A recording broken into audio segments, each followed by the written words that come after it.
Maharashtra top 10 में आपका स्वागत है। आइए देखते हैं महाराष्ट्र की वो खबरें जो सुर्खियों में रहीं। महाराष्ट्र भविष्य की अर्थव्यवस्था का नेतृत्व करने के लिए जरूरी इकोसिस्टम तैयार कर रहा है। ये बात मुख्यमंत्री देवेंद्र फडणवीस ने CII बिजनेस समिट 2026 में कही। उन्होंने कहा कि महाराष्ट्र ग्लोबल इकोनॉमी के अगले दौर के लिए तैयार है और तेजी से $1 ट्रिलियन इकोनॉमी बनने की दिशा में आगे बढ़ रहा है।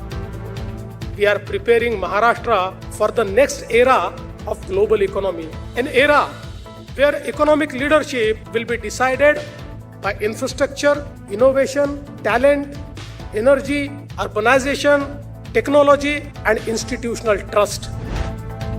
मुख्यमंत्री देवेंद्र फडणवीस और दोनों डिप्टी CM एकनाथ शिंदे और सुनेत्रा अजित पवार ने नाशिक त्र्यंबकेश्वर सिंहस्थ कुंभ मेले का लोगो लॉन्च किया। लोगो में भारतीय आस्था, अध्यात्म और सिंहस्थ परंपरा की झलक दिखाई देती है। भगवान शंकर के त्रिशूल, त्र्यंबकेश्वर मंदिर और गोदावरी नदी को इसमें कलात्मक ढंग से दर्शाया गया। सरकार के मुताबिक ये लोगो भारतीय संस्कृति और राष्ट्रीय एकता का संदेश देता है। मुंबई का ऐतिहासिक अंधेरी रेलवे स्टेशन डाकघर महाराष्ट्र का पहला जन सेवा कनेक्ट डाकघर बन गया है। केंद्रीय संचार मंत्री ज्योतिरादित्य सिंधिया और मुख्यमंत्री देवेंद्र फडणवीस ने इस फ्यूचर रेडी पोस्ट ऑफिस का उद्घाटन किया। 1932-33 में स्थापित ये डाकघर ऑफिस हेरिटेज और मॉडर्न टेक्नोलॉजी का शानदार मेल माना जा रहा है। मुख्यमंत्री फडणवीस ने कहा, महाराष्ट्र में ऐसे करीब 2200 मॉडर्न पोस्ट ऑफिस विकसित किए जाएंगे। मुंबई में उमेद अभियान के तहत लगाई गई महालक्ष्मी सरस 2026 एग्जीबिशन में महिला सेल्फ हेल्प ग्रुप्स द्वारा तैयार किए गए प्रोडक्ट्स ने रिकॉर्ड सेल दर्ज की है। अब तक कुल 21 करोड़ रुपए से अधिक का कारोबार हुआ। एग्जीबिशन में 535 प्रोडक्ट स्टॉल्स और 80 फूड स्टॉल्स लगाए गए। प्रदर्शनी में 6,68,000 महिला सेल्फ हेल्प ग्रुप्स की 71 लाख महिलाओं ने हिस्सा लेकर इसे सफल बनाया। CM फडणवीस ने इस प्रदर्शनी का उद्घाटन किया। सरकार ने इसे ग्रामीण महिलाओं के आर्थिक सशक्तिकरण की दिशा में एक अहम पहल बताया।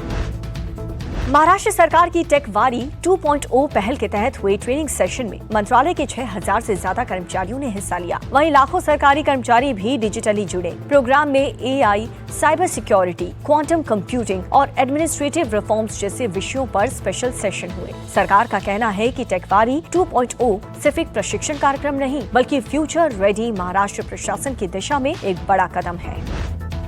मुंबई में आयोजित इंडिया वियतनाम बिजनेस फोरम में मुख्यमंत्री देवेंद्र फडणवीस और वियतनाम के राष्ट्रपति टो लाम ने दोनों देशों के बीच मजबूत आर्थिक और रणनीतिक संबंधों पर जोर दिया। मुख्यमंत्री ने कहा कि भारत और वियतनाम का रिश्ता भरोसे, विरासत और इंडो पैसिफिक क्षेत्र में शांति और स्थिरता के साझा विजन पर आधारित है। ऐसे में वियतनाम की मैन्युफैक्चरिंग ताकत और महाराष्ट्र की स्किल्ड वर्कफोर्स, फाइनेंशियल इकोसिस्टम और इनोवेशन मिलकर ग्लोबल स्तर की मजबूत साझेदारी बना सकते हैं। महाराष्ट्र सरकार ने संभावित एल नीनो के असर को देखते हुए तैयारी शुरू कर दी है। मुख्यमंत्री देवेंद्र फडणवीस ने राज्य में जल संरक्षण के काम को युद्ध स्तर पर पूरा करने के निर्देश दिए, खासकर ऐसे इलाकों में जहां पर ग्राउंड वाटर लेवल लगातार घट रहा है। भारतीय मौसम विभाग के मुताबिक अगस्त और सितंबर में एल नीनो का असर सबसे ज्यादा रहने की संभावना है, जिसके चलते मानसून में सामान्य से कम बारिश हो सकती है। महाराष्ट्र सरकार ने पुलिस कर्मियों के लिए एक बड़ा फैसला लिया है। सरकार ने 5,459 पुलिस कर्मियों के आवास निर्माण के लिए 1,768 करोड़ रुपए से ज्यादा की राशि मंजूर की। महाराष्ट्र राज्य police housing and welfare cooperation के इन प्रस्तावों को मंजूरी दे दी गई। सरकार का कहना है कि जनता की सुरक्षा के लिए काम करने वाले पुलिस कर्मियों को सम्मानजनक भविष्य देना उसकी प्राथमिकता है।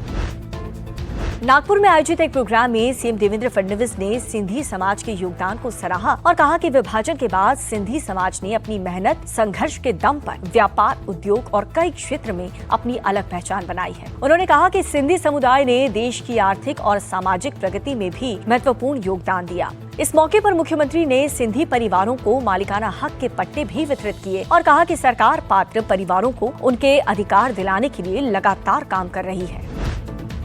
डॉक्टर बाबा साहेब अम्बेडकर की 135वीं जयंती पर मुंबई के शिवाजी पार्क में शानदार ड्रोन शो और सांस्कृतिक कार्यक्रम का आयोजन हुआ। करीब 2000 ड्रोन के जरिए आसमान में बाबा साहेब अम्बेडकर के जीवन, भारतीय संविधान और सामाजिक न्याय से जुड़े दृश्य दिखाए गए और बाबा साहेब के विचार और संविधान निर्माण में उनके ऐतिहासिक योगदान को याद किया गया।